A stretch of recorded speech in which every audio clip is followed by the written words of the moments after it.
that creeped me out, and I don't know if I can handle that.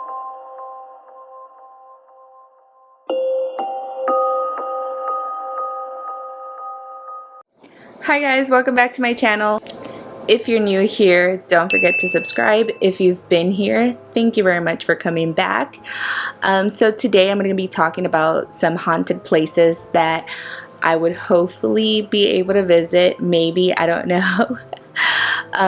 If you've been to my channel, you know that I'm sort of an empath, and I'm sensitive to ghosts, spirits, anything paranormal. I'm very sensitive, so the reason I've been hesitant to visit any haunted place is because I'm literally scared that I'm gonna attract ghosts, like moths to a light, or that I'm gonna experience everything twice as hard because of the fact that I'm sensitive. So I did find a few places that I'm very interested in to try to see if I'm able to visit. I don't know, let's see, but this is my list. So the first one that I'm hopefully trying to visit is the Queen Anne Hotel. It's actually in San Francisco, and it's like about 2 hours away from me. So I think maybe I'm able to handle that one, because from looking into it, I don't see that a lot of people have experienced like the really scary paranormal activity type of things. Like the type of stuff that I see or hear or read that people are experiencing are not as bad. So I kind of feel like there might be good, like maybe one good spirit in that hotel. I'm not really sure, but that's from what I'm hearing. It seems like something I may be able to handle.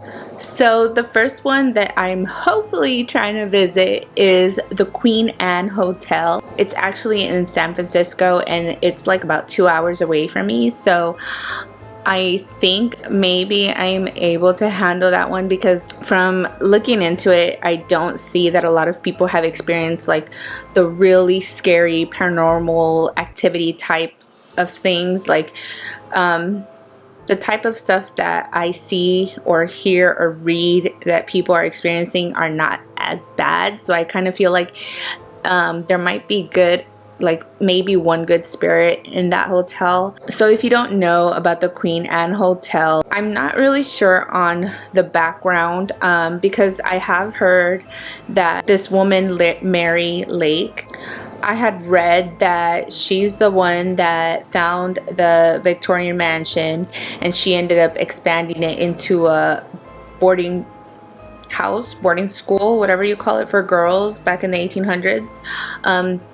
But then there's other stories saying that she was having an affair with a senator named James Fair, and that because she was his mistress, he ended up investing some money into this Victorian mansion and handed over like the power to her so that she can pretty much run the place.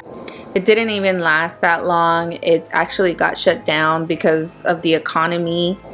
When the senator ended up dying, he ended up leaving that boarding school to his daughters, which makes me think that maybe the story behind the senator funding it was correct, because otherwise how did the daughters get ownership of the Victorian mansion, and how were they able to shut it down and pretty much sell it off to gain that? I don't know, maybe they were going through money troubles or something, and that's the reason they ended up getting rid of it. From there, when it was sold off, then it got turned into a gentleman's club, and that didn't last long either. That ended up shutting down, and the building was pretty much left alone until the 1980s when it was restored. Now, to make this really clear, Mary Lake, who was the headmistress, she didn't die in that building. She actually moved away and died like 3,000 miles away from the actual hotel.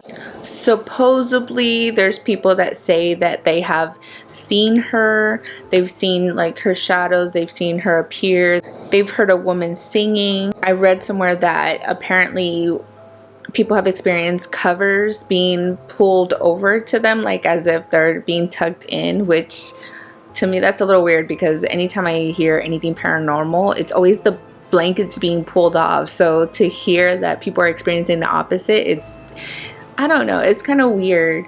It's just, from the activity that I've been reading, it just doesn't seem so bad. So I'm not 100% sure if it's absolutely haunted. So that's the reason I'm thinking that I want to like check it out, because I want to know, like, you know, if I do try it and if it's not real, maybe it won't be so bad, and at least I get to see this Victorian mansion. I didn't really find too much information on this, but supposedly people have been experiencing those type of like appearances and sounds in the room 1410, which is the main office that she used as the headmistress. And again, I didn't really see too many people experiencing too many things, so I'm not quite sure if it's haunted, because also she died like 3,000 miles away. So if she died somewhere else, like who would be haunting this place? She died in that property, so I don't know, it seems really weird to me.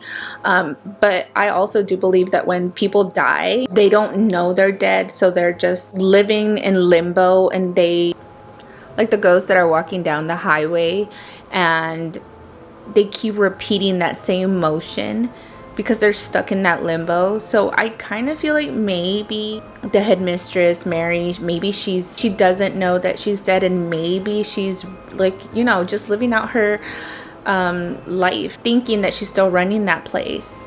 Another possibility is, you know, how I've talked in other videos or other video about there being different timelines.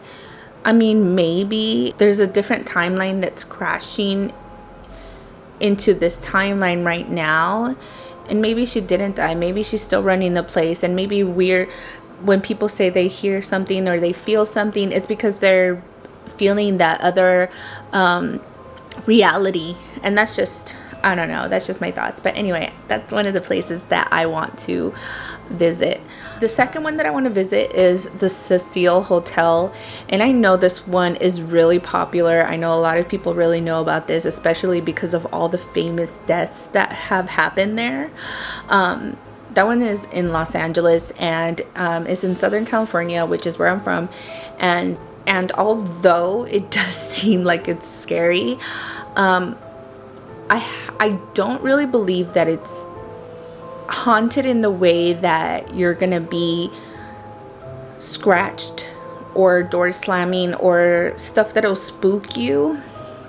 Like when I think about the Cecil Hotel, I honestly think about that movie 1408 with John Cusack. If you've seen that movie before, you know that in that movie,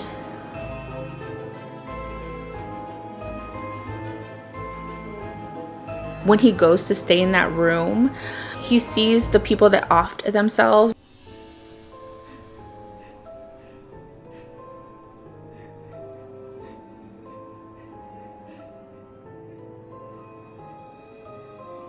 You know, jumping out of the window, or just pretty much committing. So I don't know, I think that that's the way the hotel, the Cecil Hotel is. I kind of feel like it's that, like that movie. There has been so many deaths in that hotel, and this is not just hauntings where people are experiencing scary things when they go and visit or do a tour or whatever. So the first one actually started in 1931, and I'm not going to name a lot because I know there is a lot of them, a lot of very famous ones. There's the famous case of Lisa Lamb. There's the famous case of the Black Dahlia. I forgot who that serial killer is. Really famous serial killer. I'll put the name right here, but I know he was associated with that hotel. I think he even did some rituals in the hotel, from what I hear. One of the reasons I correlated this to that movie 1408 is because in 1944, there was this young woman who ended up staying in one of the rooms, and she gave birth in the room, and then she ended up throwing her baby out the window.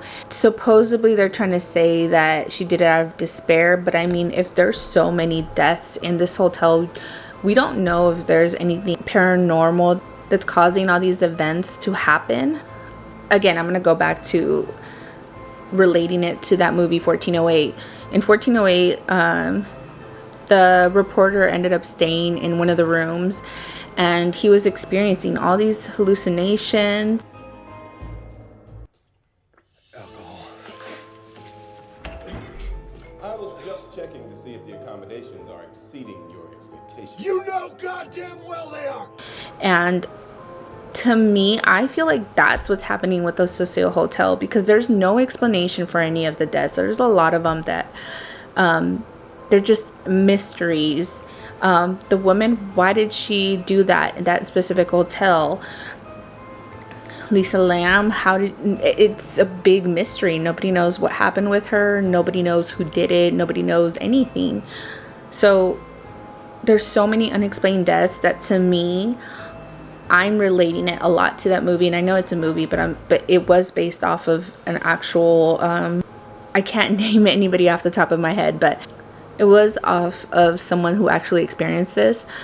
So it was actually reality. So, but anyway, skipping the history for that hotel, Ghost Adventures ended up doing like a 2-hour special where they ended up visiting the hotel, and they ended up using equipment and everything to see if there was actual ghost.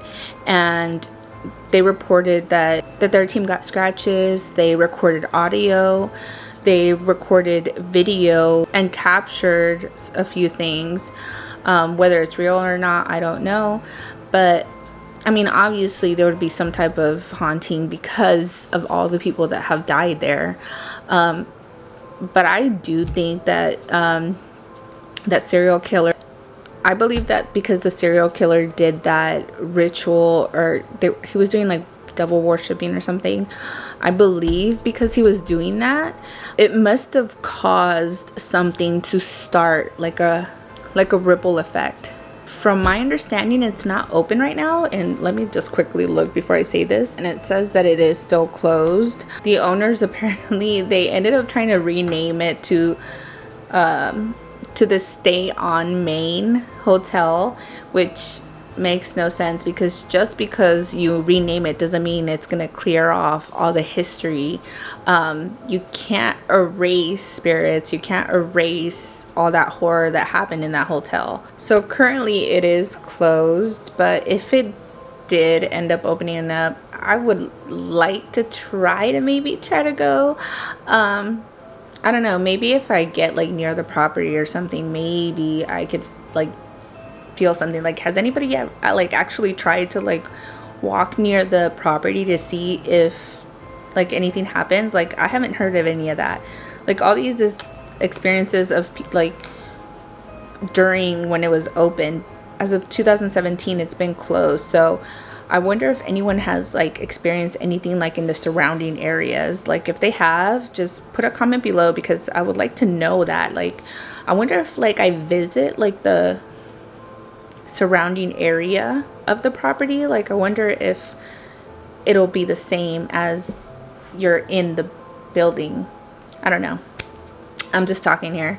But anyway, the last place that I want to visit, and this is not the last place, this is just like one of the ones that I may be able to handle, is the Winchester House.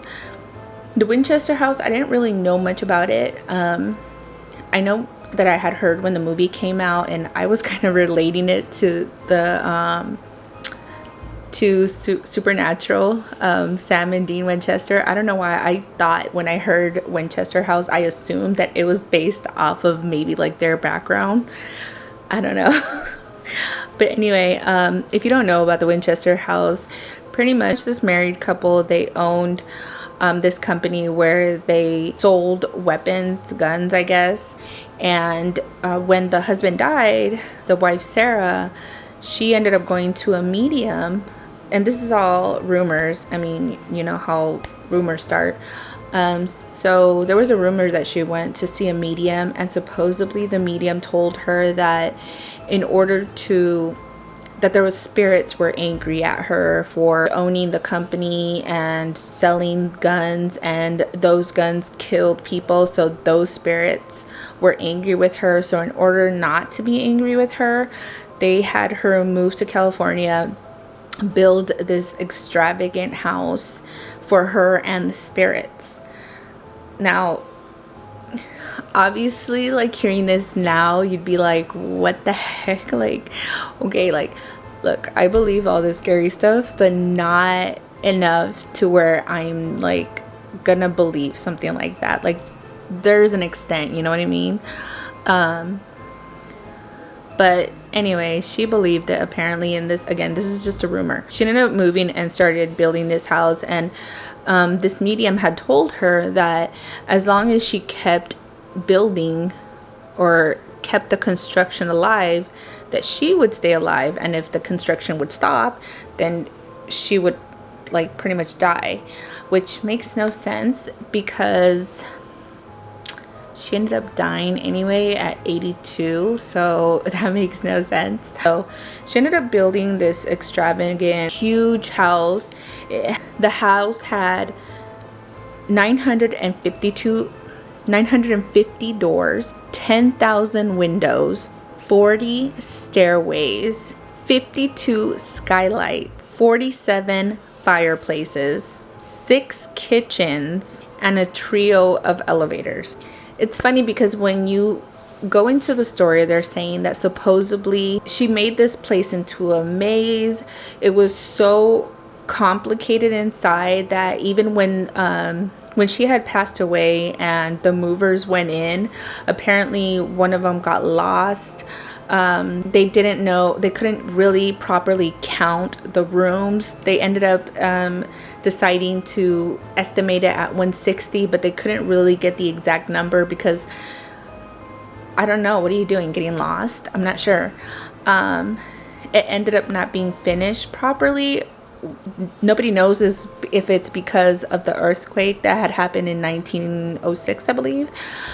Nobody knows if it's because of the earthquake that just it wasn't finished properly, or because that's just the way her mind worked. Because there was doors where like you would open them and they led to just a wall, or there'd be a door like when you open it there's like nothing down there, so they would fall.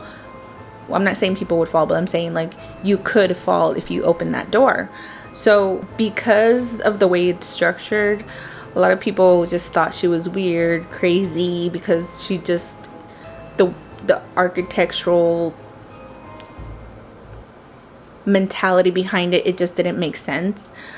I think she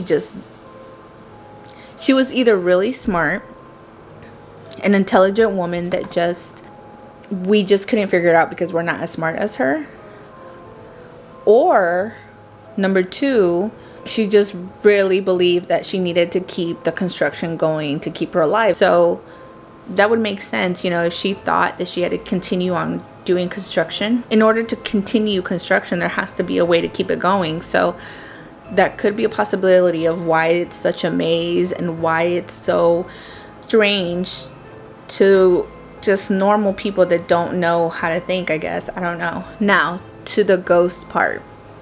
So after she died, when they went in to fix up the place, this handyman, he had gone to fix one of the fireplaces, one of the 47 fireplaces. He went to fix it and he put up a ladder, and when he was on top of the ladder, he felt somebody like tap on his back.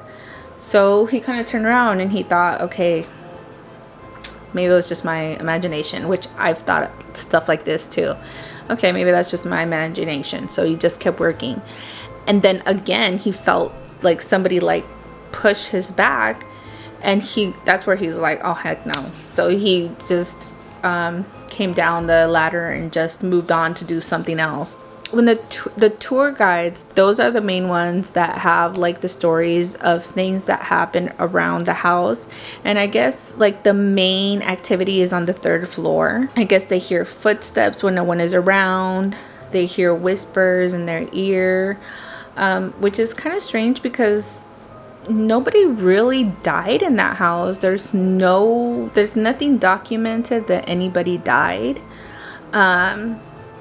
If people are feeling things or hearing things, I'm thinking that maybe it is true that she would do seances. So, you know, she did go to a medium and she did get this information about building a house. So if she did do that, I would assume that maybe she would keep either talking to a medium or maybe keep doing seances. If she did do stuff like this in the house, I would assume that she invited something into the house, spirits or whatever, that would maybe cause people from today to experience whispers or tapping or hear noises. That's the only way I can explain that something like that would be happening.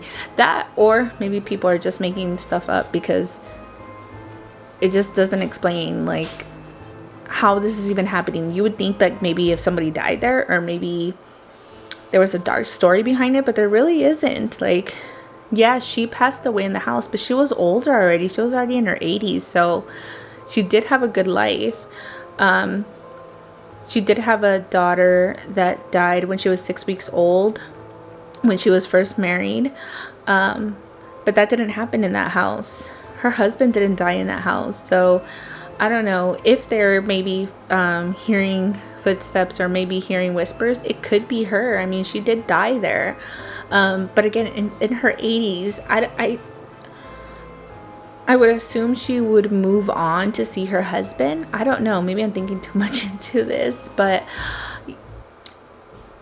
I feel like if it's not that haunted, maybe I am able to maybe try it out. My daughter does want to visit the Queen Mary, but I don't know if I can handle the Queen Mary. The Queen Mary, I have heard other YouTubers, or I've read stories of other people experiencing like really like scary things, like really like deep scratches and stuff like that.